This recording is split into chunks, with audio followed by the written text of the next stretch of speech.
সাবেক স্বরাষ্ট্র প্রতিমন্ত্রী লুৎফুজ্জামান বাবর কারামুক্ত হয়েছেন। দীর্ঘ ১৭ বছর ধরে তিনি কারাগারে বন্দী ছিলেন।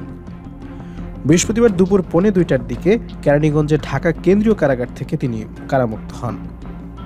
বিষয়টি নিশ্চিত করেছেন ডিআইজি প্রিজন্স ঢাকা বিভাগের উপমহাপরিদর্শক মোহাম্মদ জাহাঙ্গীর কবির। তিনি বলেন, সাবেক স্বরাষ্ট্র প্রতিমন্ত্রী লুৎফুজ্জামান বাবর কারাগার থেকে মাত্র বেরিয়ে গেছেন। তিনি বলেন, লুৎফুজ্জামান বাবরের সঙ্গে আরও ৫ জন মুক্তি পেয়েছেন। তারা হলেন কাশিমপুর কেন্দ্রীয় কারাগার ১ থেকে বিমান বাহিনীর উইং কমান্ডার অবসরপ্রাপ্ত শাহাবুদ্দিন আহমদ, কাশিমপুর কেন্দ্রীয় কারাগার ২ থেকে এনএসআই এর সাবেক field officer Akbar Hossain Khan, CUFL এর সাবেক এমডি মহসিন উদ্দিন তালুকদার, এনএসআই সাবেক ডিজি ও ডিজিএফ এর সাবেক ডাইরেক্টর মেজর জেনারেল অবসরপ্রাপ্ত রেজ্জাকুল হায়দার চৌধুরী এবং কাশিমপুর হাই সিকিউরিটি কেন্দ্রীয় কারাগার থেকে মুক্তি পেয়েছেন মেজর অবসরপ্রাপ্ত এম লিয়াকত হোসেন। এর আগে মঙ্গলবার ১৪ জানুয়ারি আলোচিত ১০ ট্রাক অস্ত্র মামলায় যাবজ্জীবন কারাদণ্ডের দায় থেকে খালাস পান লুৎফুজ্জামান বাবর।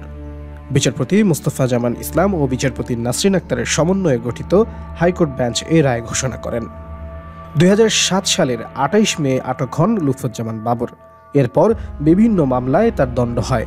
তবে গত বছরের ৫ আগস্ট ছাত্র জনতার অভ্যুত্থানে আওয়ামী লীগের সরকার পতন হওয়ার পর এসব মামলার আপিল শুনানি শেষে একে একে খালাস পান তিনি।